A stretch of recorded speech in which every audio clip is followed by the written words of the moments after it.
cœur d'une forêt tropicale, des villageois avaient développé une technique ingénieuse pour capturer les singes sans leur faire de mal.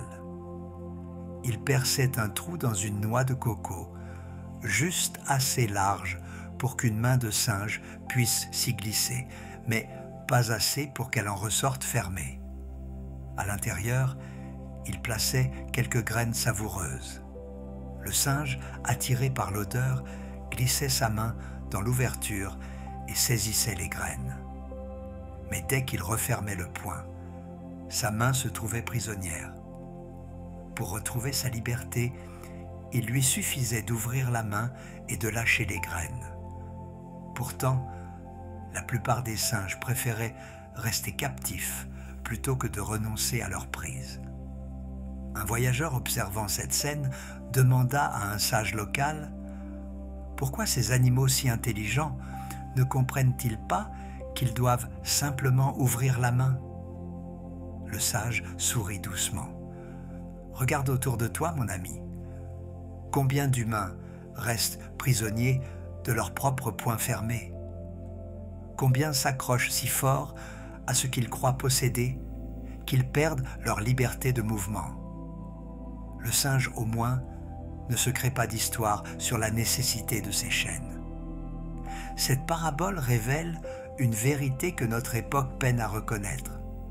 Souvent, ce qui nous emprisonne n'est pas la force des circonstances extérieures, mais l'intensité avec laquelle nous nous agrippons à nos prises intérieures. Le lâcher-prise n'est pas une faiblesse, mais un art qui nous apprend quand serrer et quand relâcher, quand tenir bon et quand laisser aller. Dans une civilisation qui a fait du contrôle une vertu cardinale et de la maîtrise totale un idéal de réussite, l'idée même de lâcher prise peut sembler dangereuse, voire irresponsable. Nous avons développé une véritable addiction au contrôle qui se manifeste dans tous les aspects de notre existence. Nous voulons maîtriser nos émotions, prévoir l'avenir, diriger les réactions d'autrui, programmer nos succès avec la précision d'une machine. Cette obsession du contrôle révèle paradoxalement notre profonde insécurité existentielle. Plus nous nous sentons fragiles et imprévisibles intérieurement, plus nous cherchons à rigidifier notre environnement extérieur pour créer une illusion de stabilité. Cette stratégie, compréhensible dans son intention, produit l'effet inverse de celui recherché. Elle nous rend encore plus vulnérables aux imprévus et nous épuise dans des efforts de maintien qui ne peuvent jamais être définitivement accomplis. Le lâcher-prise authentique diffère fondamentalement de l'abandon défaitiste ou de la résignation passive. Il ne s'agit pas de renoncer à nos aspirations ou de cesser d'agir pour améliorer notre situation, mais d'apprendre cette sagesse subtile qui distingue ce qui dépend vraiment de nous de ce qui nous échappe inévitablement. Cette discrimination libère une énergie énorme qui était auparavant gaspillée dans des efforts vains et nous rend disponibles pour une action plus juste et plus efficace. La tradition taoïste a développé une science remarquablement sophistiquée de cet art du lâcher-prise créateur. Le Tao Te Ching nous enseigne. Le sage n'agit pas selon ses désirs personnels et pourtant tout s'accomplit.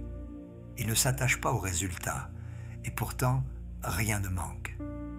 Cette apparente contradiction révèle le secret du Wu Wei, cette action sans forçage qui constitue l'une des clés maîtresses de la sagesse taoïste. Cette efficacité paradoxale du lâcher-prise se manifeste à 3 niveaux interconnectés de notre expérience humaine. Le premier niveau concerne notre relation au corps et aux tensions physiques qui reflètent souvent nos crispations psychologiques. Notre époque sédentaire et stressante génère une accumulation chronique de tensions musculaires qui finissent par créer des blocages énergétiques profonds. Ces tensions corporelles ne sont pas seulement des désagréments physiques, mais des mémoires cristallisées de nos résistances psychiques. Chaque muscle contracté raconte l'histoire d'une peur qui ne veut pas lâcher prise, d'une colère qui refuse de se dissoudre, d'un contrôle qui ne consent pas à se relâcher. Apprendre le lâcher-prise corporel, c'est donc commencer à dialoguer avec ces mémoires pour les inviter progressivement à la détente. Cette détente corporelle ne s'obtient pas par la volonté, mais par l'attention bienveillante. Quand nous portons une conscience paisible à nos zones de tension, celles-ci commencent naturellement à se relâcher, comme si notre présence aimante dissolvait les nœuds énergétiques formés par des années de crispation.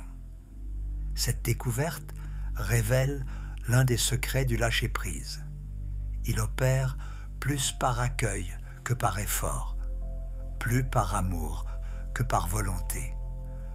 Le Zhuangzi illustre cette détente naturelle par l'histoire du sage qui avait appris à dormir debout.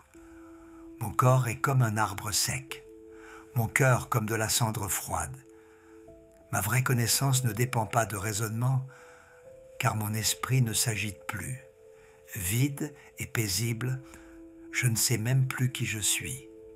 Cette description évoque cet état de lâcher-prise total où la conscience se libère de toutes ses identifications limitantes pour retrouver sa nature spacieuse originelle.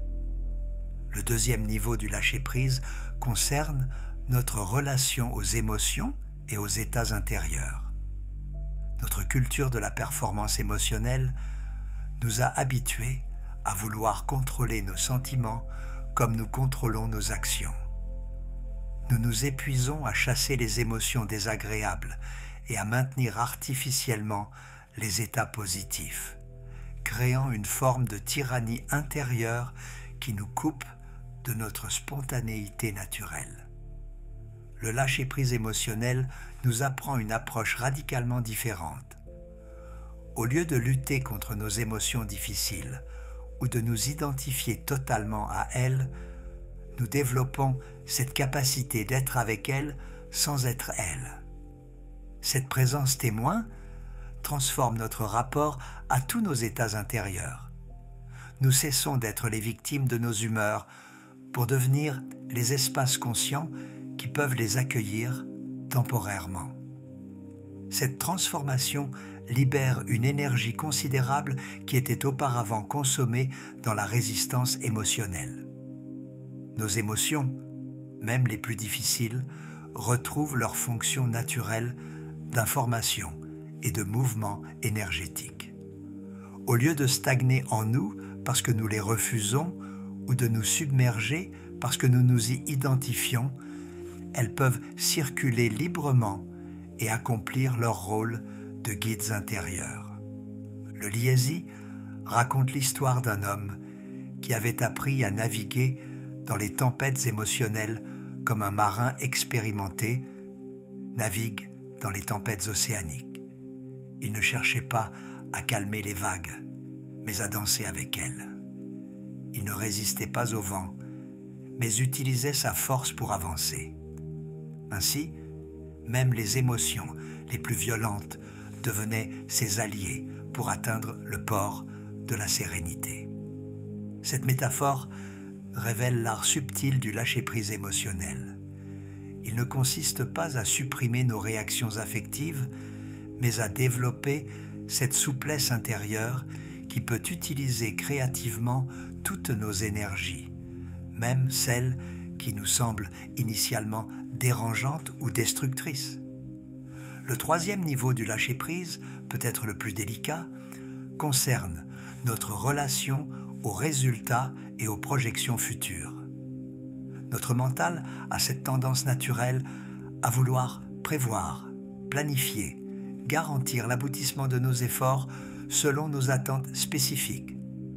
Cette anticipation anxieuse nous fait souvent manquer les opportunités présentes et nous rigidifie face aux changements inévitables de parcours.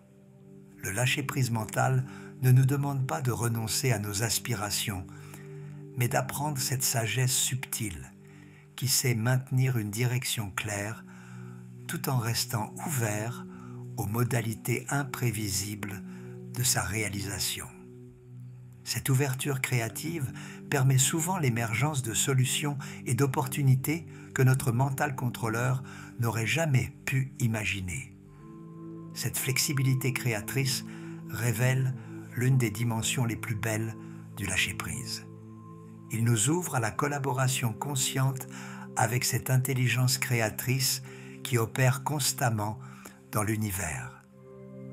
Au lieu de nous épuiser à imposer nos plans limités à la réalité complexe, nous apprenons à devenir les collaborateurs conscients de cette créativité cosmique qui sait orchestrer les événements de façon infiniment plus subtile et efficace que nos stratégies personnelles. Cette collaboration créatrice transforme notre rapport à l'échec et aux déceptions. Les événements qui ne correspondent pas à nos attentes cessent d'être vécus comme des échecs personnels pour être accueillis comme des informations précieuses sur les ajustements nécessaires à notre parcours. Cette réceptivité aux corrections de cap que nous envoie la vie développe une forme supérieure d'intelligence qui sait tirer parti de tous les événements, même les plus déconcertants. Mais peut-être la résistance la plus profonde au lâcher-prise vient-elle de notre peur de l'irresponsabilité et du chaos.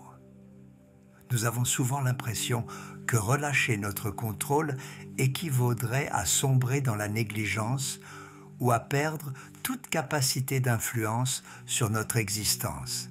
Cette peur révèle une confusion fondamentale entre contrôle et responsabilité, entre maîtrise et engagement. Le lâcher-prise authentique ne nous rend pas irresponsables, mais au contraire, nous responsabilise à un niveau plus profond. Il nous apprend à répondre aux situations avec notre être entier plutôt qu'avec notre seule volonté consciente. Cette réponse intégrale mobilise des ressources, intuition, créativité, sagesse corporelle, intelligence émotionnelle, qui restent inaccessibles tant que nous nous cramponnons au contrôle mental exclusif. Cette mobilisation de nos ressources complètes révèle l'une des découvertes les plus libératrices du lâcher-prise. Nous sommes infiniment plus intelligents et créatifs que ne le laisse supposer notre mental conscient. Cette intelligence élargie ne se manifeste pleinement que quand nous cessons de tout vouloir diriger depuis notre petite conscience de surface pour faire confiance à la sagesse plus vaste qui anime notre être tout entier. Cette confiance dans notre intelligence profonde transforme notre rapport à la prise de décision. Au lieu de nous épuiser dans des analyses mentales interminables qui tournent en rond, nous apprenons à consulter cette sagesse intérieure qui intègre instantanément une multitude de paramètres que notre réflexion consciente ne pourrait jamais traiter séparément.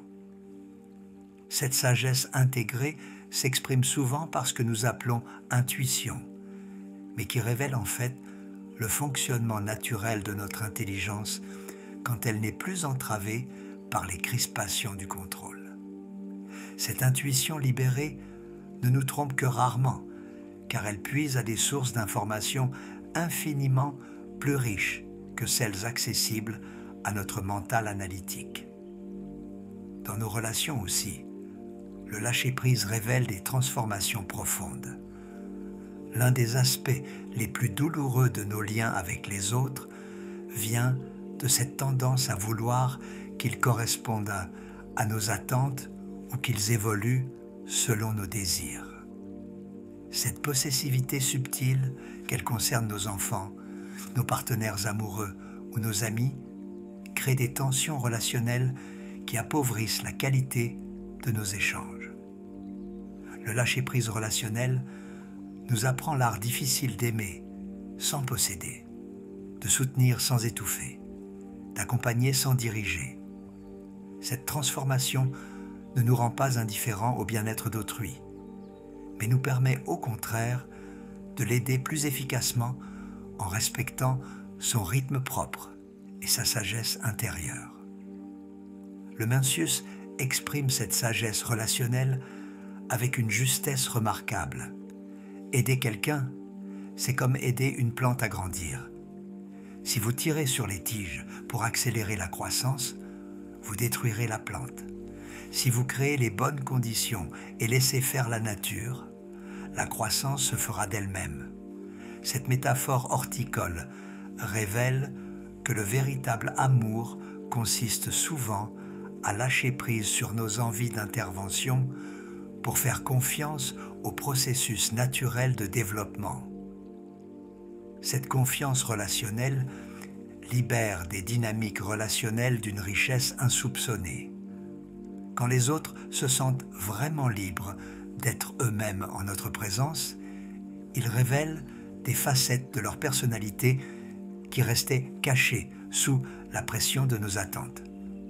Cette révélation mutuelle approfondit considérablement l'intimité et la complicité, créant ces espaces de rencontre authentiques où chacun peut s'épanouir selon sa nature propre.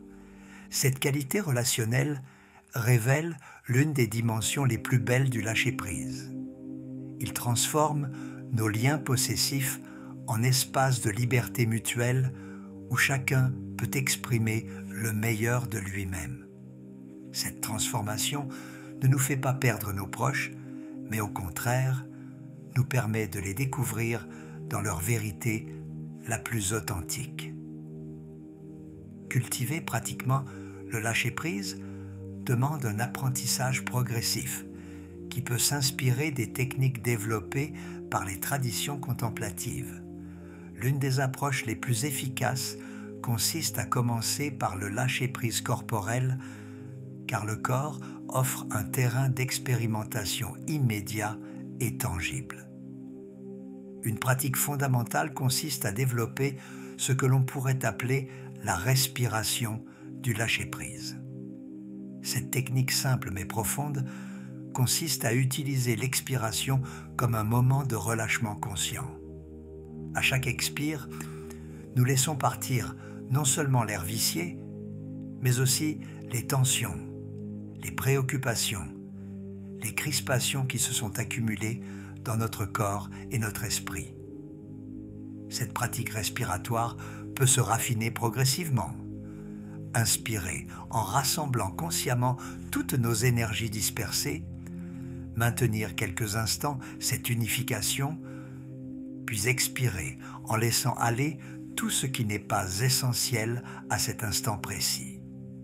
Cette respiration consciente crée des micro-moments de lâcher-prise qui, répétés régulièrement, transforment progressivement notre relation habituelle au contrôle.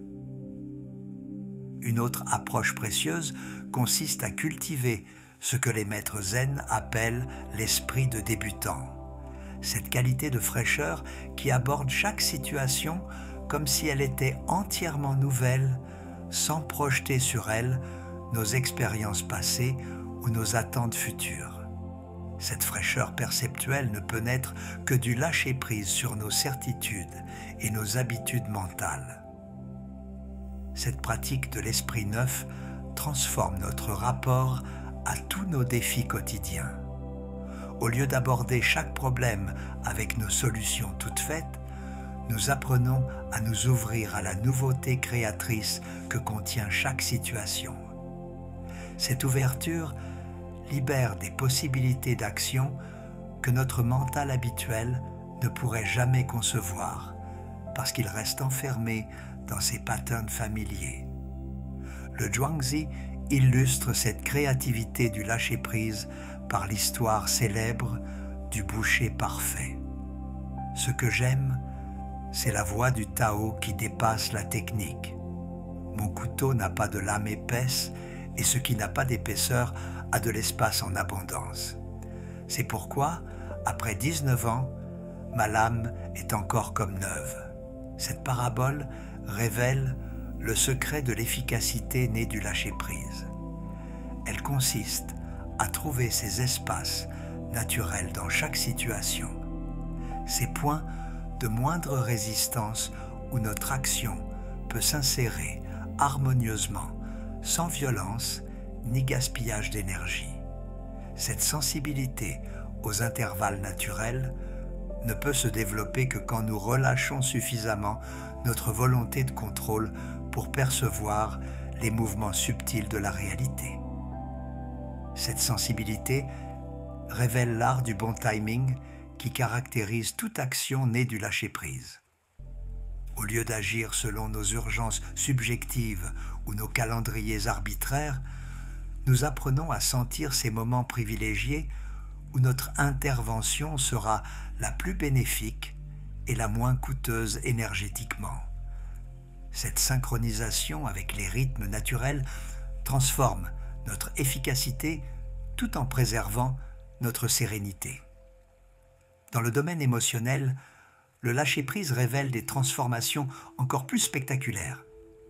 Nos émotions difficiles, colère, tristesse, peur, frustration, perdent leur caractère oppressant quand nous cessons de lutter contre elles pour apprendre à les accueillir comme des météos intérieurs temporaires.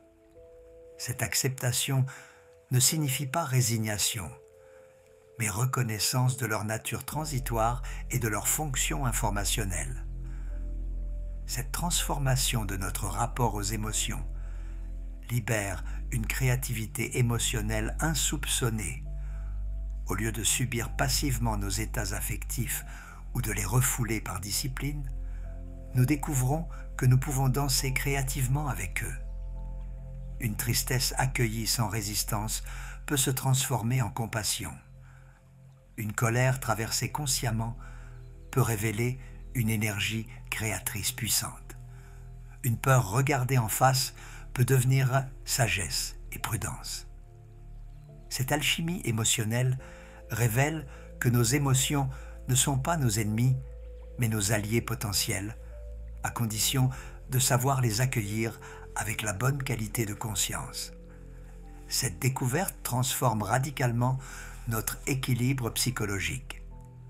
Nous cessons de craindre nos propres réactions pour apprendre à les utiliser créativement.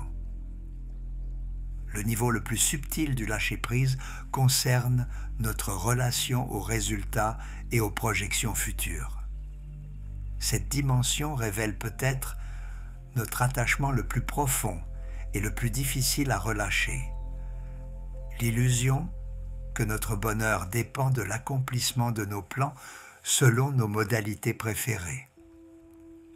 Cette illusion nous maintient dans un état d'anxiété chronique car elle nous rend dépendants de facteurs qui échappent largement à notre contrôle.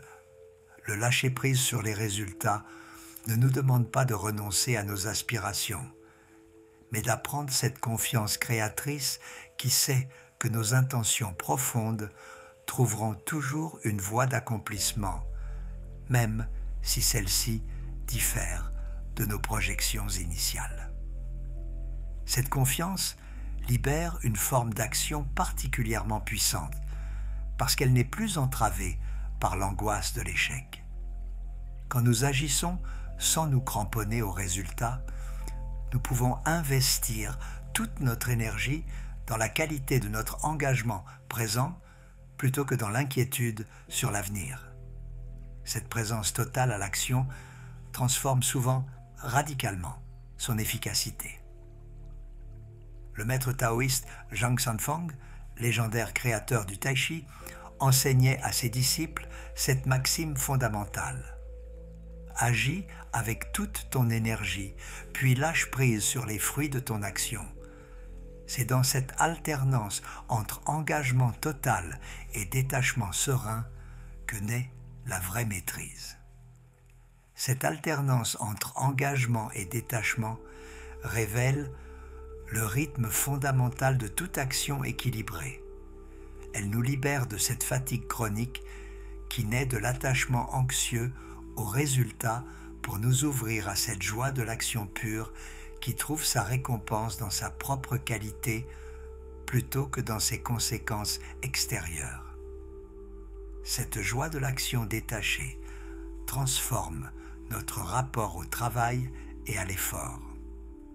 Au lieu de nous épuiser dans des activités motivées uniquement par leurs résultats externes, nous découvrons cette satisfaction profonde qui naît de l'accomplissement parfait de chaque geste, indépendamment de ses retombées. Cette satisfaction intrinsèque libère une créativité et une endurance qui ne dépendent plus de motivation extérieure.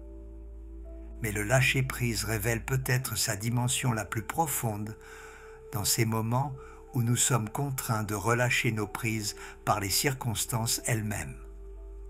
Maladie, séparation, échec professionnel, perte d'un proche, ces épreuves nous forcent parfois à lâcher prise sur des attachements que nous n'aurions jamais relâchés volontairement. Ces lâcher-prises forcées peuvent devenir des initiations précieuses si nous savons les aborder avec la bonne attitude. Au lieu de les subir dans la révolte et l'amertume, nous pouvons apprendre à y voir des invitations à découvrir des ressources intérieures que nous n'aurions jamais explorées autrement. Cette transformation d'attitude change complètement l'impact de ces épreuves sur notre développement personnel. Le Tao Te Ching exprime cette sagesse de la transformation créatrice. Quand les gens voient la beauté comme belle, la laideur apparaît. Quand ils reconnaissent le bon comme bon, le mauvais se manifeste. Être et non-être s'engendrent mutuellement. Cette vision dialectique nous enseigne que nos plus grandes pertes peuvent devenir nos plus précieux gains si nous savons lâcher prise sur nos définitions rigides du bonheur et du malheur. Cette flexibilité perceptuelle libère une forme de créativité existentielle qui peut transformer les circonstances les plus difficiles en opportunités d'approfondissement et de croissance. Elle révèle que le lâcher-prise n'est pas seulement une technique de gestion du stress, mais une philosophie de vie qui nous ouvre à la richesse infinie de chaque moment. Cette richesse se révèle particulièrement dans la simplicité. Le lâcher-prise nous apprend à trouver l'extraordinaire dans l'ordinaire, le sacré dans le quotidien, la plénitude dans le dépouillement. Un bol de thé bu en conscience devient une communion avec l'instant présent. Une sieste prise sans culpabilité devient une régénération profonde de toutes nos énergies. Un rayon de soleil accueilli en gratitude devient une révélation sur la beauté gratuite qui nous entoure constamment. Cette simplicité révélatrice nous enseigne que le bonheur authentique ne dépend pas de l'accumulation d'expériences extraordinaires, mais de notre capacité à percevoir le caractère déjà extraordinaire de notre existence ordinaire. Cette perception transformée libère cette joie spontanée qui constitue peut-être le fruit le plus précieux du lâcher-prise. Une joie qui ne demande rien à la vie, parce qu'elle reconnaît que la vie nous donne déjà tout. Cette gratitude sans objet spécifique transforme chaque jour en sanctuaire, chaque moment en occasion de célébration silencieuse. Elle révèle que nous portons en nous-mêmes le temple de la paix que nous cherchions si désespérément à l'extérieur. Ce sanctuaire intérieur ne dépend d'aucune condition extérieure, car il se nourrit de cette reconnaissance pure que le simple fait d'être conscient et vivant constitue déjà un miracle inouï. Cette reconnaissance transforme radicalement notre rapport à l'existence. Nous cessons de courir après un bonheur hypothétique situé dans un futur idéalisé, pour nous installer dans cette plénitude qui est déjà disponible ici et maintenant, à condition de savoir relâcher nos prises sur ce qui n'est pas et accueillir pleinement ce qui est. Revenons maintenant à notre singe et à sa noix de coco. Imaginons qu'un jour, épuisé par ses efforts vains et inspiré par l'exemple d'autres singes plus sages, il découvre finalement l'art d'ouvrir la main. Dans ce geste simple mais révolutionnaire, il ne perd pas seulement quelques graines, il gagne sa liberté de mouvement, sa capacité d'exploration, son potentiel de découverte de nourriture encore plus délicieuse. Cette libération révèle la promesse ultime du lâcher-prise. En renonçant à nos prises limitées, nous nous ouvrons à l'abondance illimitée de la vie. En cessant de nous cramponner à nos petites sécurités, nous nous rendons disponibles aux grandes aventures créatrices que nous réserve l'existence. Car le lâcher-prise authentique n'est pas une perte, mais une ouverture, pas un appauvrissement, mais un enrichissement, pas une faiblesse, mais une force supérieure qui sait utiliser la souplesse là où la rigidité échoue. Dans cette souplesse créatrice se révèle peut-être l'art suprême de vivre, celui qui transforme chaque contrainte en opportunité, chaque difficulté en enseignement, chaque instant en porte d'entrée vers une existence plus libre, plus créative et plus joyeuse.